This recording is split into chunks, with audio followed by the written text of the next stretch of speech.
마가복음 5장 25절부터 34절까지 우리 다 같이 읽겠습니다.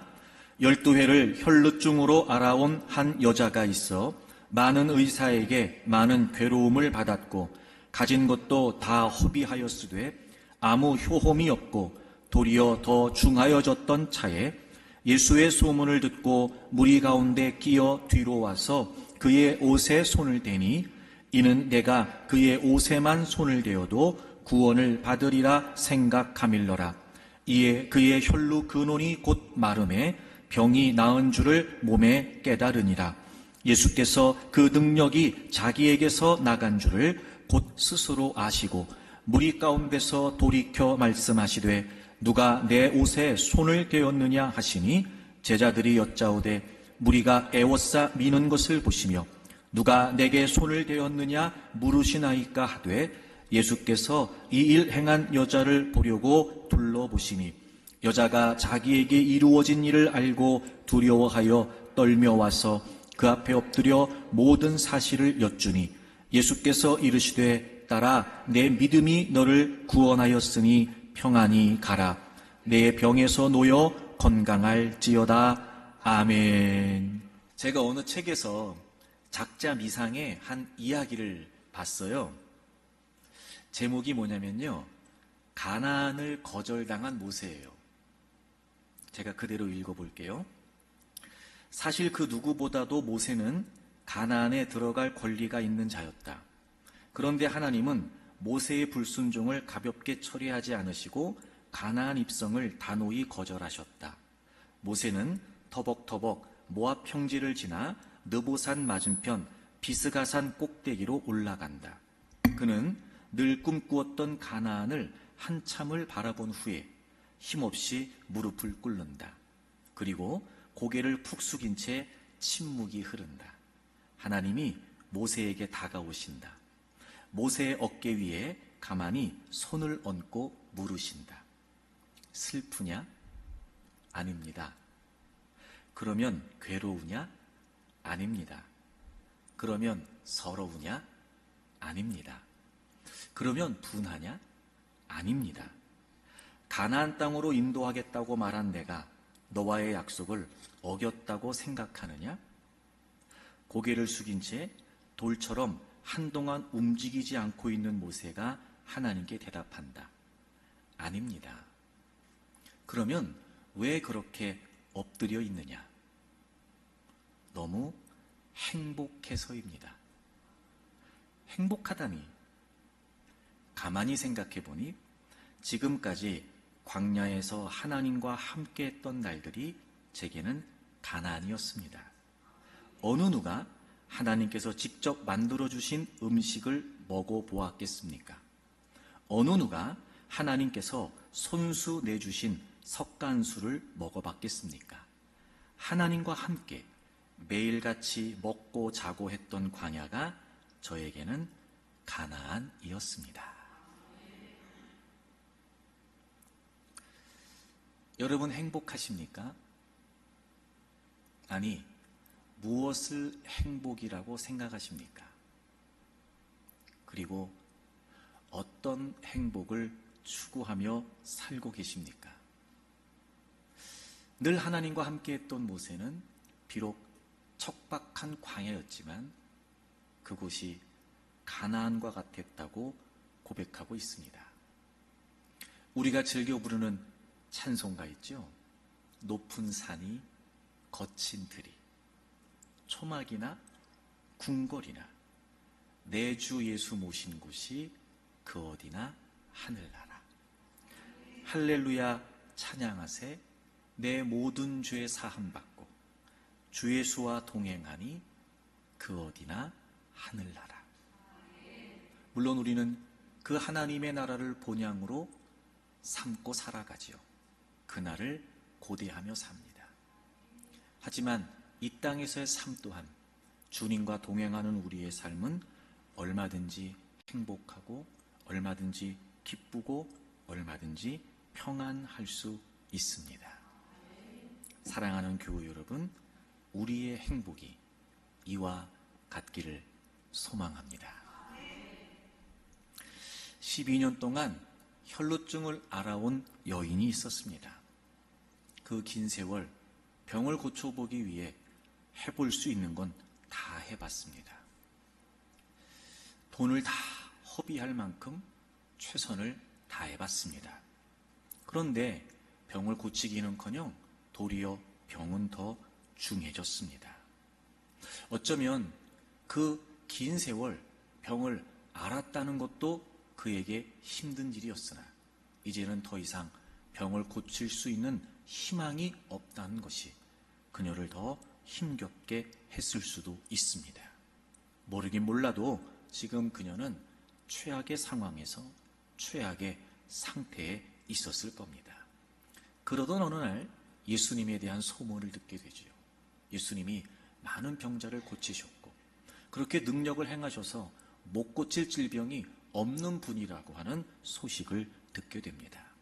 그리고 그는 내가 그런 예수님의 옷자락에 손을 대기만 해도 병을 고칠 수 있겠다라고 하는 기대를 갖게 됩니다. 그리고 이 여인은 많은 무리 속에 있었던 예수님을 향해 12년을 하혈을 했던 그 몸을 이끌고 주님 곁으로 다가가기 시작합니다. 이런 많은 사람들을 헤쳐야 했습니다. 어쩌면 많은 사람들이 그를 제지했을지도 모릅니다.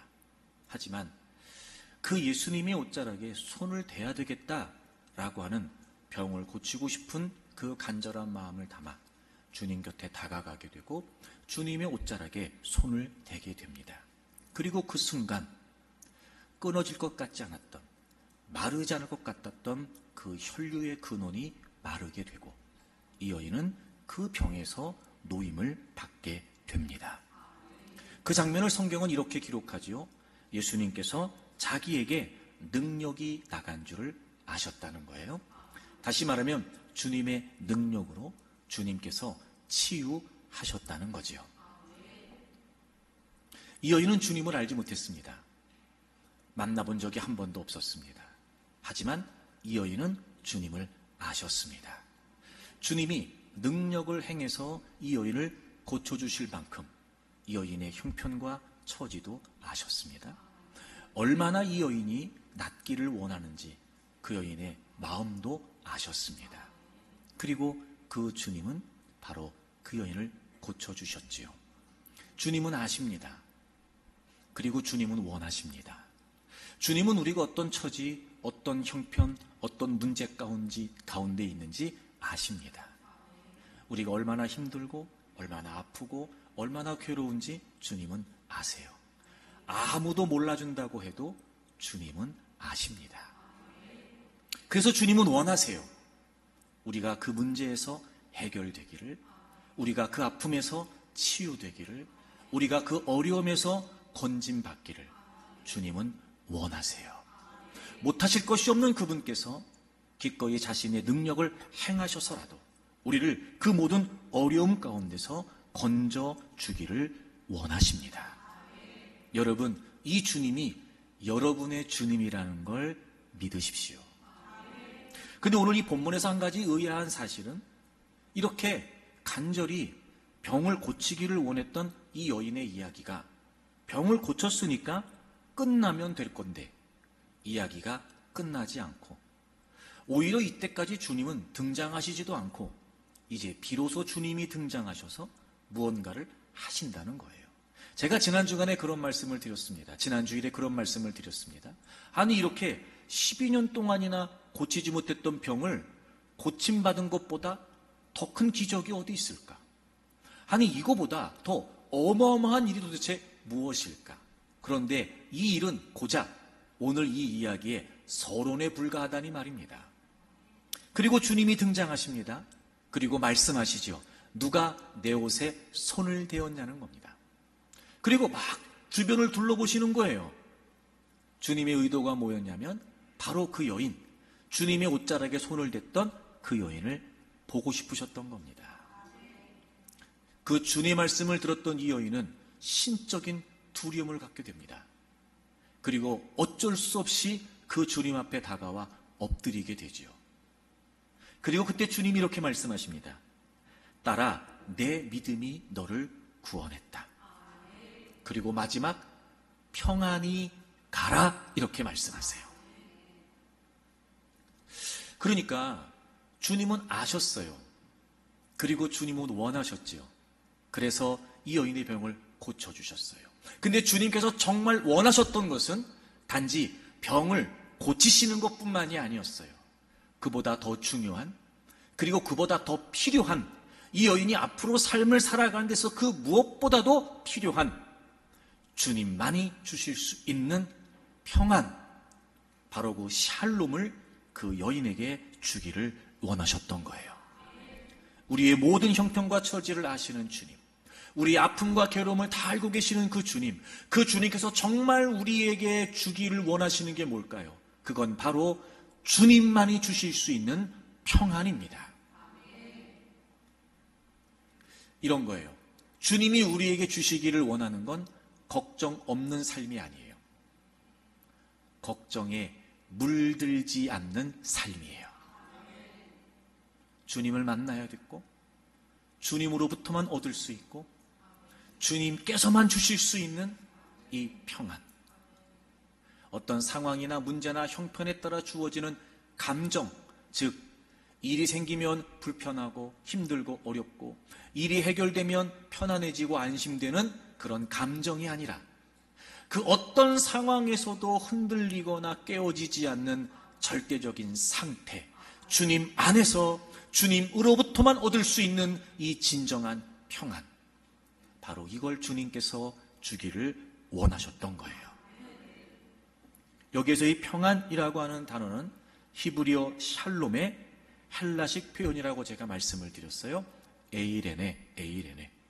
근데 이 평안이라고 하는 것은 단순히 그저 편안해라 라고 하는 차원이 아니라 우리의 신앙에 아주 근본적인 것이라고 제가 말씀을 드렸습니다. 여러분, 주님께서 평안히 가라 이렇게 말씀하셨어요. 평안히 가라 두 마디예요. 영어성에 보면 go in peace 이렇게 돼 있어요. 세 단어예요. 세 단어. 근데 여러분, 이 두 마디 말이 그렇게 단순한 말이 아니라는 걸 아십니까?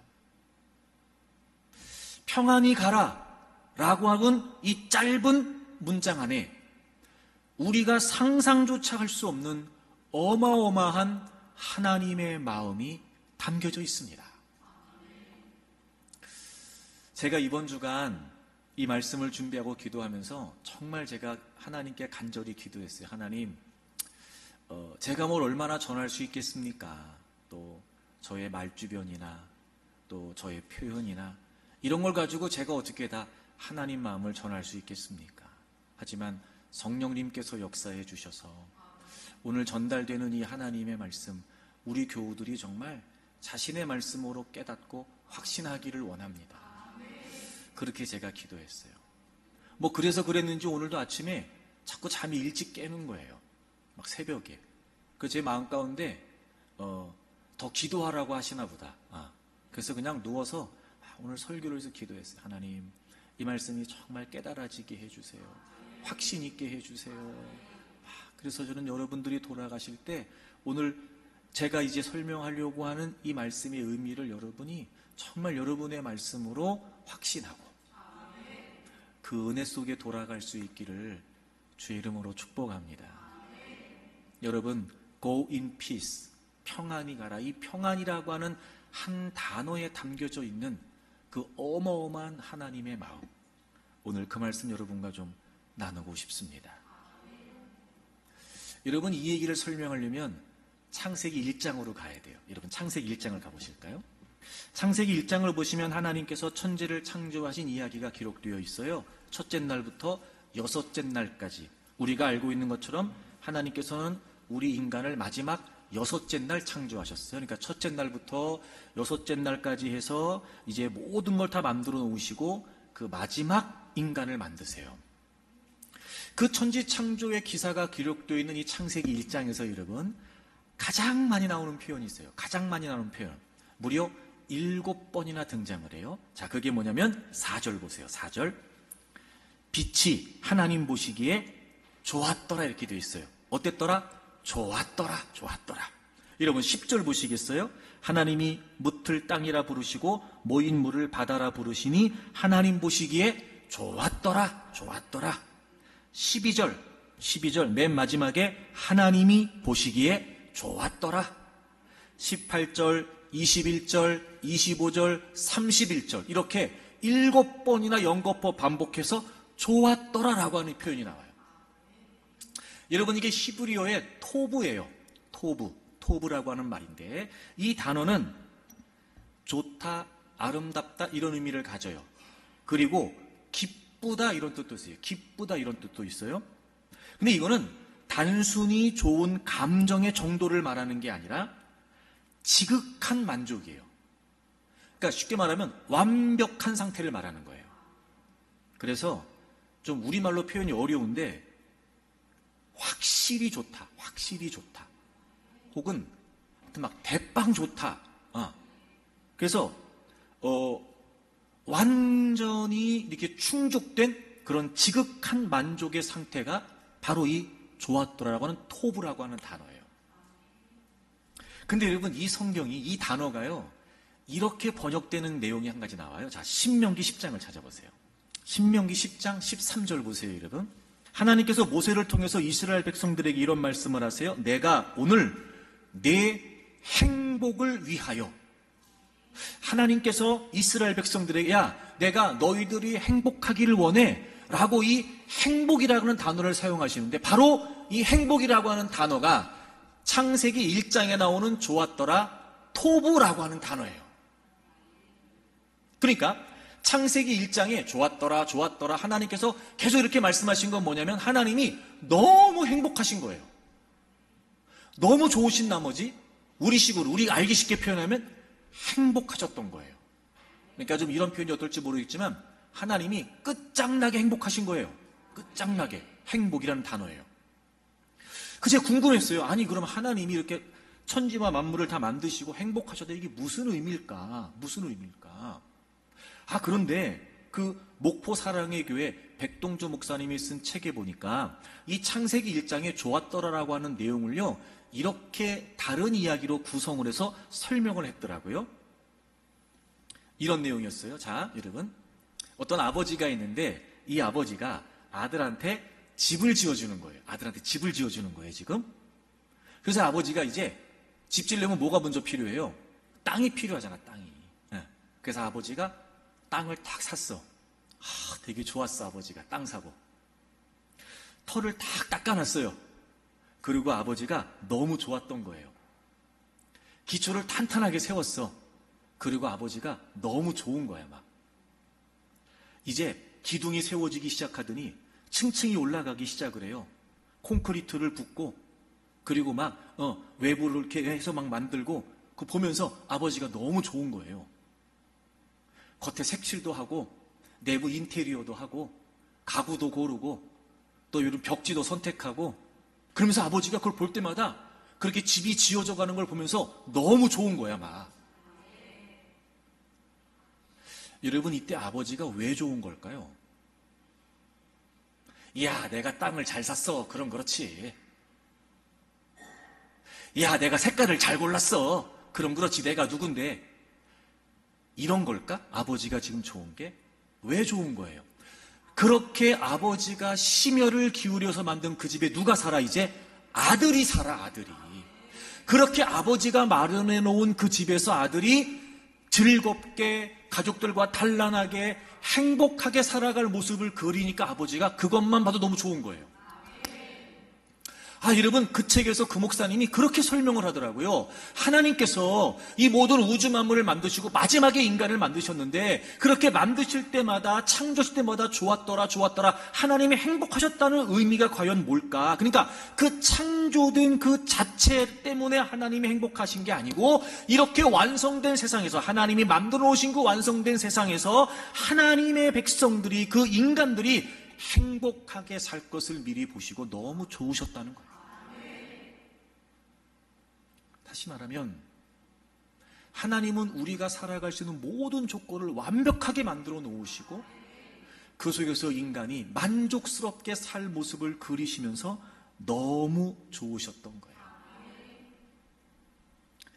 하나님이 정말 우리에게 주고 싶으셨던 건 우리의 행복이었던 거예요.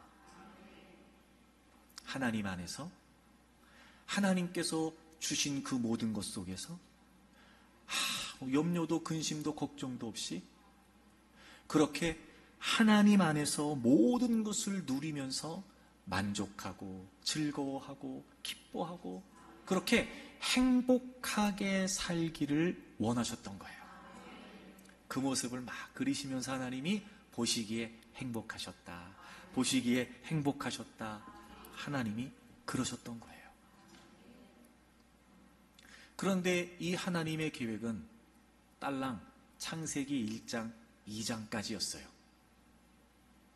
그리고 인간의 행복은 거기서 끝났고 그 이후부터 불행이 시작됐지요. 제가 여러 번 설명드렸지만 또 중요하니까 반복하겠습니다. 하나님께서 그렇게 인간이 행복하게 살기를 원하셨어요. 이미도 행복하게 살 수 있는 모든 조건을 완벽하게 만들어 주셨어요. 그런데 하나님이 그 행복을 지킬 수 있기 위해, 지키도록 하기 위해 한 가지를 말씀하시지요. 동산 중앙에 있는 선악을 알게 하는 나무의 열매를 따먹지 말라고 하셨어요. 먹으면 죽는다고 하셨어요. 제가 여러 번 설명드렸어요. 하지만 중요하니까 또 반복해서 말씀드릴게요. 하나님께서 그 선악과를 따먹지 말라고 하신 이유가 뭐예요? 바로 우리 인간에게 한계를 정해주신 거예요. 하나님이 창조주이시고 우린 피조물이니까. 즉 하나님이 주인이시고 우리는 하나님께서 주신 그 안에서 만족하고 행복할 수 있기 때문에 그것을 지키라고 하나님이 한계를 정해주신 거였어요. 그리고 그 한계는 바로 창조주 하나님과 우리 피조물 인간 사이의 경계가 되죠. 그리고 그 경계는 바로 하나님과 우리 인간 사이의 관계가 됩니다. 하나님 안에서, 하나님과의 관계 안에서 행복을 누리며 살라는 거였어요. 근데 사단의 유혹을 받고 그 하나님의 명령을 어기게 되지요. 인간이 그 한계를 뛰어넘으려고 했어요. 그래서 인간이 그 경계를 허물어뜨려 버리고 결국 하나님과의 관계가 깨어져 버리고 맙니다. 하나님 먹으면 죽는다고 말씀하셨어요. 바로 그 하나님 안에서라고 하는 이 관계가 바로 인간의 불순종으로 인해 하나님 안에서가 아니라 이제 하나님 밖으로, 즉 하나님과의 관계가 단절되고 깨어져 버리는 비극적인 결과가 우리에게 주어지게 되죠. 그리고 이제 모든 인간은 바로 행복한 삶이 아니라 불행한 삶을 살게 됩니다. 제가 늘 그런 말씀 드렸는데 물을 떠난 물고기처럼 뿌리가 뽑힌 나무처럼 아픔, 슬픔, 괴로움, 고통, 상처, 깨어짐, 그렇게 불행한 삶을 살게 되었다는 겁니다. 그렇게 모든 사람이 죄를 범했고 그 하나님과의 관계가 깨어진 상태로 불행한 삶을 살게 되었다는 거예요. 여러분 로마서 5장을 좀 찾아보실까요? 로마서 5장 12절. 그러므로 한 사람으로 말미암아 죄가 세상에 들어왔어요. 아담을 말하겠죠. 죄로 말미암아 사망이 들어왔어요. 그 죄 때문에 사망이 들어왔어요. 이와 같이 in this way, 이렇게 이제 모든 사람이 죄를 지었고 모든 사람이 사망에 이르렀어요. 분명히 하나님께서는 그 선악과를 따먹으면 죽는다 말씀하셨어요. 즉 그 죽음이라는 건 하나님과의 관계가 깨어지는, 분리되는, 단절된다라고 하는 의미였어요. 사망이 모든 사람에게 들어왔어요. 이제 모든 인간들은 하나님과의 관계가 깨어진 채로, 하나님과의 관계가 분리된 채로 살게 됐다는 거예요. 그런데 정말 은혜는요, 그럼에도 불구하고 우리가 행복한 삶을 살기를 원하시는 하나님의 마음은 요동이 없어요. 요동이 없어요. 그래서 하나님께서는 범죄한 아담과 하와를 에덴 동산에서 쫓아내세요. 그때 하나님께서 짐승을 잡으셔서 그 짐승의 가죽으로 옷을 지어서 입히셨어요. 바로 우리의 모든 죄를 속죄해 주실 어린 양 예수 그리스도를 예표하는 모습이었어요. 그럼에도 불구하고 하나님 마음 변함이 없었어요.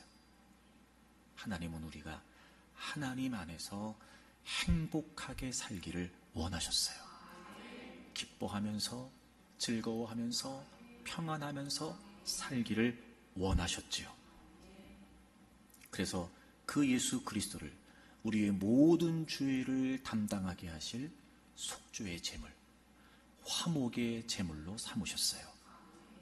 그때 하나님 마음이 어떠셨을까? 여러분 골로새서 1장을 찾아보세요. 하나님 마음은 변함이 없으세요. 골로새서 1장 20절 그의 십자가의 피로, 여기서 그는 예수님이시겠죠? 그의 십자가의 피로 화평을 이루사. 여러분 여기서 화평이 바로 그 에이레네겠죠. 깨어진 하나님과의 관계가 회복된 바로 그 화평. 왜? 그 안에서만 우리가 진정한 평안, 행복을 누릴 수 있기 때문에 화평을 이루사 하나님과의 관계를 화평을 이루게 하셔서 만물 곧 땅에 있는 것들이나 하늘에 있는 것들이 그로 말미암아 자기와 화목하게 되기를 기뻐하셨어요. 여러분 제가 창세기 1장에 좋았더라 토브라고 하는 단어를 설명하면서 기쁘다, 기쁨이다 라고 하는 말씀을 드렸어요. 여러분 하나밖에 없는 아들 예수 그리스도를 우리의 죄를 대속할, 그래서 깨어진 하나님과의 관계를 회복할 화목제물로 삼아주셨어요. 그리고 하나님은 우리와 화목하게 되기를 너무 좋아하셨어요. 예수 그리스도의 십자가로 인한 그 구속의 행위, 즉 하나밖에 없는 자기 아들을 화목제물로 내어주신 그 주님의 십자가에 대한 하나님의 완벽한 기쁨. 여러분 이거는 솔직히 우리가 이해할 수 있는 내용이 아니에요. 어떻게 자기 아들을 제물로 내어주면서 기뻐할 수 있어요?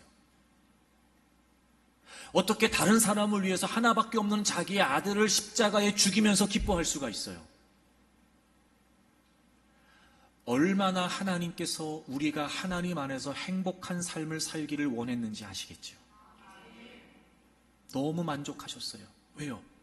그 예수 그리스도께서 우리의 모든 죄를 짊어지심으로 말미암아 깨어진 우리 인간과 하나님 사이의 관계가 다시 회복될 수 있었으니까 하나님은 그걸 너무나 원하셨던 거예요.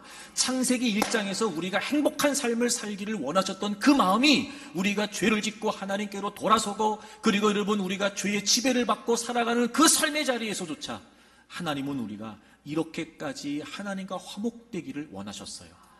변함없이. 사랑하는 교회 여러분, 이 깨어진 하나님과의 관계가 이렇게까지 회복되기를 원하셨다는 건 그만큼 우리에게 이게 가장 소중하기 때문에 그런 거예요. 저는 여러분이 이 하나님의 마음이 깨달아지기를 바랍니다. 이렇게까지 하나님이 나의 만족을, 나의 기쁨을, 나의 평안은 내가 하나님 안에서 이렇게까지 행복하기를 원하셨다고? 여러분이 하나님의 마음 우리가 헤아릴 수는 없지만 조금이라도 깨우치고 살 수 있기를 바랍니다. 그래서 하나님께서 이 마음을 이스라엘 백성들을 향해서 고스란히 표현하시는 내용이 나와요. 여러분 민수기 6장을 찾아보세요. 아마 딱 보시면 굉장히 익숙하실 거예요. 민수기 6장 24절부터 26절에 보시면 먼저 22절부터 보실까요? 민수기 6장 22절. 여호와께서 모세에게 말씀하여 이르시되 아론과 그의 아들들에게 말하여 이르라. 그러니까 아론과 그의 아들들은 누구예요? 대제사장과 제사장들.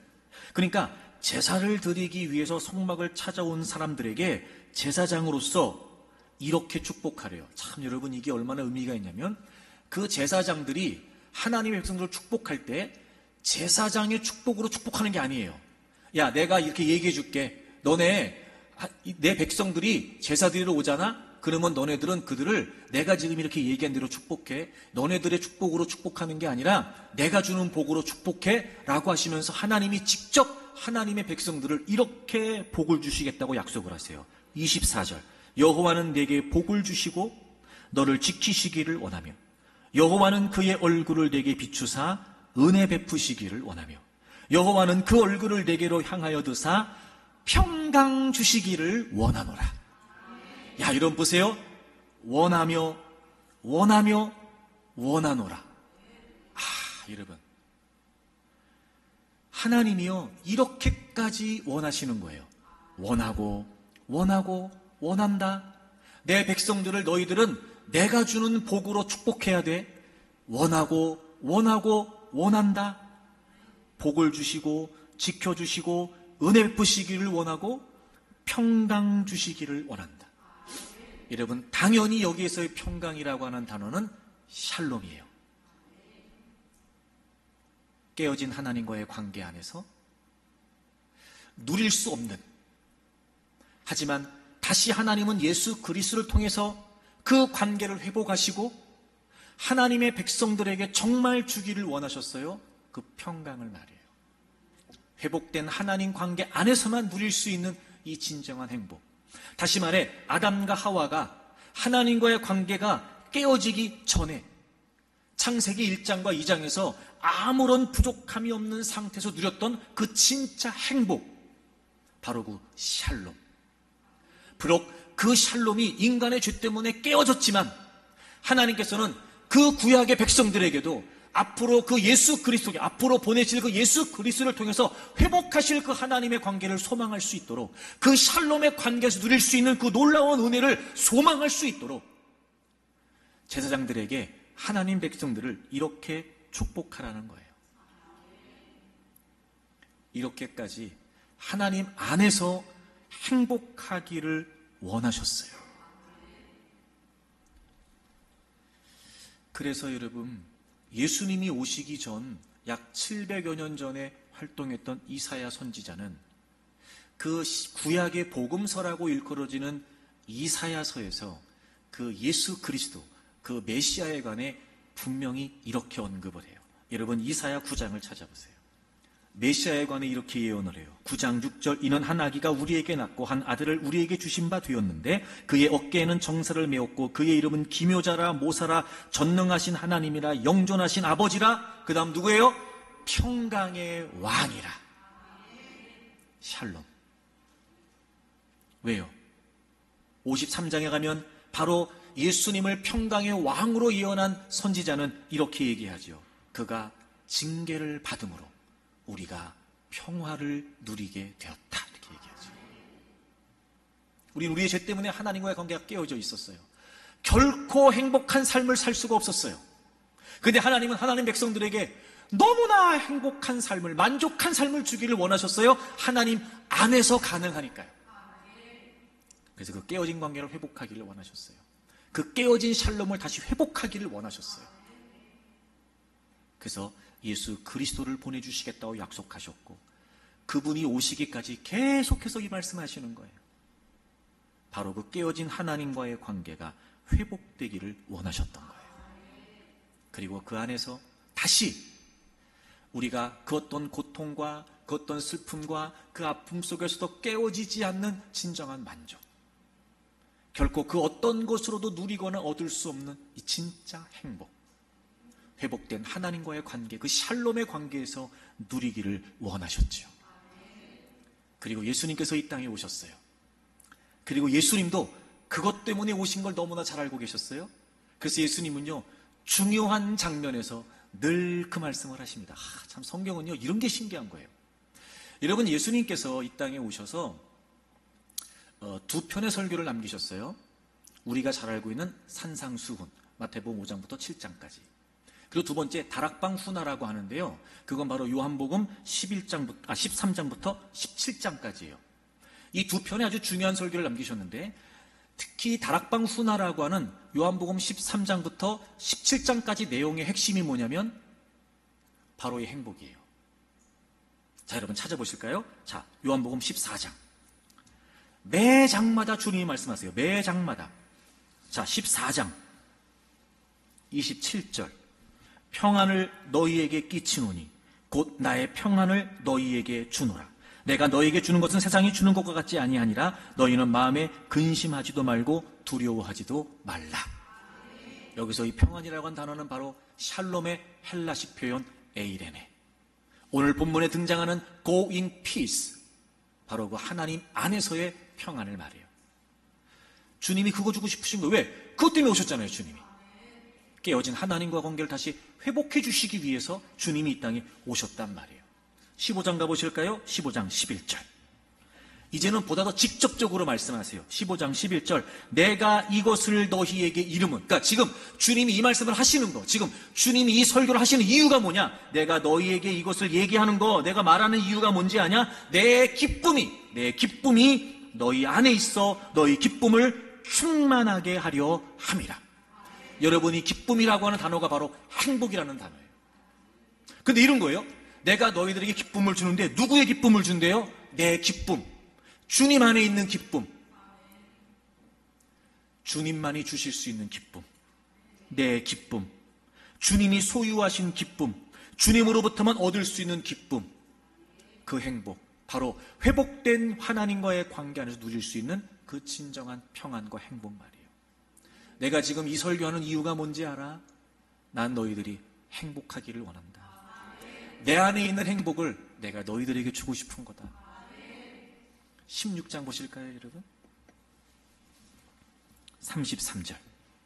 이것을 너희에게 이르는 것은 너희로 내 안에서 평안을 누리게 하려 함이라. 세상에서는 너희가 환난을 당하나 담대하라. 내가 세상을 이기었노라. 여러분 보세요. 주님이 평안을 주신대요. 역시 에이레네예요. 내가 너희에게 평안을 줄 거야. 근데요, 세상에서는 환난을 당한대요. 그러니까 환난이 없다는 말이 아니에요. 환난이 있어요. 근데 놀랍죠? 환난이 있는데 평안해요. 주님과의 관계 안에서, 그 회복된 주님과의 관계 안에서 누릴 수 있는 이 진짜 평안. 그러니까 환난을 당하지만 두려워하지 말래요. 근심하지 말래요. 내 안에서 행복해서 살 수 있다는 거예요. 17장 보실까요, 여러분? 13절. 17장 13절. 우리 같이 한번 읽어볼까요? 다 같이 읽습니다. 17장 13절이에요. 시작. 지금 내가 아버지께로 가오니 내가 세상에서 이 말을 하옵는 것은 그들로 내 기쁨을 그들 안에 충만히 가지게 하려 함이니이다. 아멘. 또 말씀하세요. 내가 이 설교하는 이유가 뭔지 알아? 내가 이 설교하는 내가 그들과 함께 있을 때 지금 내가 아버지께로 갑니다. 근데 내가 세상에서 지금 이 말을 하는 것은 그들로 내 기쁨을, 주님의 기쁨, 주님 안에 있는 기쁨, 그 진정한 기쁨과 평안, 그 행복, 그게 우리 안에 충만해지기를 원하신다는 거예요. 그래서 여러분, 우리가 이 땅에 살면서 정말 주님을 믿는다. 이 믿음의 핵심이 뭐냐? 깨어진 하나님과의 관계가 다시 회복됐다는 거예요. 제가 늘 여러분에게 주장했어요. 신앙생활의 가장 중요한 본질은 하나님과의 관계예요. 깨어진 관계가 다시 예수 그리스도의 대속의 은혜로 회복됐고, 물론 우리가 육을 가지고 여전히 죄악된 본성에 있기 때문에 완벽하진 않으나, 그러니까 창세기 1장과 2장의 상태에 완벽하진 않으나, 그럼에도 불구하고 우리 이 땅에서 얼마든지 하나님 안에서 진정한 평안을, 기쁨을, 행복을 누릴 수 있다는 거예요. 여러분 기억하십시오. 하나님 안에 진짜 행복이 있습니다. 하나님과의 관계 안에서 얼마든지 행복하게 살 수 있습니다. 나를 둘러싼 상황이 어떻다 할지라도, 나에게 어떤 아픔과 상처가 있다 할지라도, 나를 짓누르는 삶의 무거운 무게가 있다 할지라도 괜찮습니다. 이미 우리는 예수 그리스도의 대속의 은혜로 회복된 하나님과의 관계 안에서 행복할 수 있습니다. 그럼 이런 거죠? 결론. 주 안에서, 하나님 안에서 누리는 거니까 이제 어떻게 하면 돼요? 주님과 더 가까워지면 돼요. 그래서 제가 늘 주님과의 친밀한 교제를 여러분에게 강조하는 거예요. 어떻게 하면 돼요? 네. 늘 내가 하는 말씀과 기도해요. 여러분이 말씀이 얼마나 우리를 평안하게 하는지 아세요? 사도행전 27장에 보면 사도 바울이 로마로 가잖아요. 배를 타고 항해를 하는데 유라굴로라고 하는 큰 폭풍을 만나요. 성경의 표현 그대로 광풍이에요. 미친 바람이에요. 그러니까 얼마나 그 폭풍이 거셌는지 우리가 짐작이 되죠. 심지어 그 상태를 뭐라고 설명하냐면 여러 날 동안 달도 별도 보이지 않고, 심지어 그래서 구원의 여망도 없다는 거예요. 이제 그 폭풍 속에서 꼼짝없이 죽는 거예요. 자, 사도행전 27장을 찾아보세요. 그런 상황에 사도 바울이 그 배에 타고 있는 사람들에게 이렇게 얘기해요. 22절, 사도행전 27장 22절, 내가 너희를 권하노니 이제는 안심하래요. 안심하래요. 아니, 지금이 안심할 상황입니까, 여러분? 지금이 편안할 수 있는 상황이에요? 지금이 마음을 놓을 수 있는 상황입니까? 구원의 여망도 없어요. 다 이제 죽을 수밖에 없는 상황이에요. 근데 안심하래요. 여러분이 안심하라는 단어는요, 기뻐해라, 용기를 내라, 힘내라, 이런 뜻이에요. 그러면서 이렇게 말해요. 너희 중 아무도 생명에는 아무런 손상이 없고 오직 배뿐이라. 다 산다는 거예요. 걱정하지 말라는 거예요. 아니, 지금 막 폭풍우가 몰아치고 있는 상황이잖아요. 막 장대 같은 비가 쏟아지고 당장이라도 배가 파손이 될 만큼 모두가 다 꼼짝없이 그 한 바다 한가운데서 죽었다라고 생각하는 그 상황에, 아니, 아무런 손상이 없고 다 살 수 있다니. 이유가 뭘까? 23절, 내가 속한 바 곧 내가 섬기는 하나님의 사자가 어젯밤 내 곁에 서서 뭐 하셨어요? 말했어요. 말씀해 주셨어요. 하나님이. 24절, 바울아 두려워하지 말라. 내가 가이사 앞에 서야 하겠고 또 하나님께서 너와 함께 항해하는 자를 다 내게 주셨다 하였으니. 지금 여러분 로마의 복음을 전하러 가기 위한 거니까 하나님께서 안전하게 로마까지 도착할 수 있게 하겠다고 지금 말씀해 주신 거예요. 25절이 희한해요. 그러므로 안심하래요. 그러므로. 뭐 때문에 안심하라는 거예요? 하나님 말씀하셨다는 거예요. 그러므로 안심하래요. 나는 내게 말씀하신 그대로 되리라고 하나님을 믿는다. 이렇게 말해요. 자, 그럼 보세요. 그럼 폭풍 속에서 진짜 하나님을 믿는 게 뭐예요? 하나님 말씀 믿는 거예요. 여러분, 전쟁 같은 우리의 삶 속에서, 폭풍 같은 우리의 삶 속에서, 때로는 칠흑 같은 어둠이 지속되는 것 같은 절망적인 우리의 삶 속에서 우리가 진짜 하나님을 믿는 게 뭐예요? 그런 삶의 현장에서 하나님이 내게 주신 말씀을 믿는 거예요. 다시 말해, 그 말씀을 통해 하나님을 더 바라보고, 그 말씀을 통해 하나님을 다시 확인하고 확신하고, 그 말씀을 고민하고 생각하고 묵상하고 기도하는 가운데 하나님과의 교제 속에서 그 말씀이 깨달아지고 그 말씀이 확신되기 시작하면 안심돼요. 여러분, 바울이 얼마나 안심이 됐으면 자기 혼자 알고 안심한 게 아니라 그 뱃속에 그 배를 타고 있는 모든 사람들, 여러분 안심하세요, 안심하세요, 안심하세요 라고 말할 수 있겠냔 말이에요. 다시 말해, 이 말은 무슨 말이에요? 바울은 지금 진짜 편안한 거예요. 진짜 편안한 거예요. 아, 여러분, 얼마든지 우리가 주님 안에서 평안하고 행복할 수 있어요. 말씀을 통해 주님과 교제하는 거예요. 제가 여러분에게 늘 말씀드렸어요. 왜 그 상황과 형편 속에 있는 나에게 하필이면 그 말씀일까? 오늘 내가 펼치는 성경 속에 이미 주님은 내 상황을 다 알고 계시는데, 내가 말하지 않아도 심지어 내 심정과 마음까지도 다 아시는데 왜 굳이 그 말씀일까? 이유가 있는 거예요. 그러니까 보세요. 말씀은 너 안전히 로마까지 갈 수 있어. 이게 말씀이잖아요. 지금 상황은 살 소망이 없어요. 상황과 말씀 사이에서 상황의 의미를 부여하면 말씀은 소용이 없어요. 그런데요, 말씀의 의미를 부여하면 그 말씀이 우리를 편안하게 해요. 여러분, 이게 상상이 되세요? 막 폭풍과 몰아치는 그 상황 속에 좋은 거예요. 그냥 평안한 거예요. 이게 상상이 되세요, 여러분?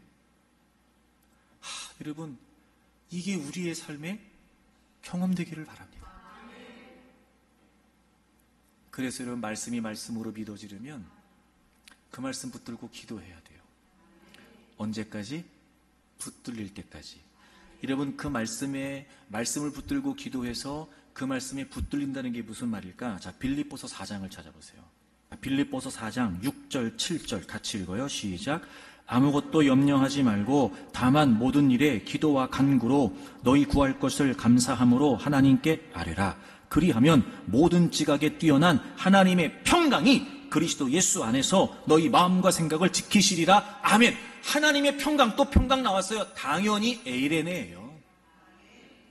그래요, 우리를 둘러싸는 상황들은 끊임없이 우리가 염려하고 근심하게 해요. 하지만 염려하지 말래요. 하나님이 함께 하시고 하나님 안에 있고 우리에게 들려주신 하나님 말씀이 있고 내가 그 말씀 붙들고 기도하면서 정말 하나님을 바라보게 되면 모든 지각에 뛰어난 하나님의 평강이 그 상황들도 주어지는 두려움, 염려, 근심, 불안함, 아픔, 괴로움 이런 우리의 모든 지각 위에 뛰어난 하나님의 에이렌의 평강이 너의 마음과 생각을 지키신대요. 근심할 자리이지만 평안할 수 있고 고통의 자리이지만 행복할 수 있고 염려와 그리고 불안 속에 있어야 되지만 그럼에도 불구하고 기쁠 수 있고 주 안에서 주님 안에서 여러분 예수님을 여러분의 구주와 주님으로 믿으시죠? 자, 그러면 이제 우리 안에 하나님과의 깨어진 관계가 회복됐어요. 이제 우리 안에 샬롬의 관계가 회복됐다고요? 이 에이레네가 분명히 우리에게 있어요. 그러니까 이제부터 여러분이 이걸 믿으세요. 그리고 여러분이 이걸 확신하세요. 그리고 모든 여러분의 삶의 현장에서 이 말씀을 적용하세요. 제가 주님 안에 있습니다. 제가 말씀과 기도를 통해 주님의 은혜를 누리고 싶습니다. 주님을 확신하고 싶습니다. 주님과 더 가까워지고 싶습니다. 제가 행복해지고 싶습니다. 주님 안에서, 주님 밖에서가 아니라. 그런데 우리는 자꾸 주님 밖에서 찾는 거예요. 없어요, 여러분. 해봐서 알잖아요. 그죠? 거기 없는 거 아시죠, 여러분? 그러니까 더 이상 엉뚱한 데 마음 쓰지 마세요. 주님 안에서. 이미 주님이 우리 안에 계시고 내가 주님 안에 있고 우리 어떤 상태도 불구하고 하나님은 우리가 행복하기를 이렇게까지 원하셨고 예수 그리스도를 통해서 이 깨어진 하나님과의 관계를 회복해 주셨어요. 저는 여러분들이요 이 하나님과의 관계 안에서 날마다 즐거웠으면 좋겠어요. 날마다 기뻤으면 좋겠어요. 그렇게 여러분 하나님 안에서 그 친밀한 회복된 하나님과의 관계를 끊임없이 추구해 가면서 아무리 여러분의 인생이 거친 비바람이 몰아친다 할지라도 늘 하나님 안에서 평안하고 기쁘고 만족하고 그렇게 하나님 안에서 행복하기를 주 이름으로 축복합니다.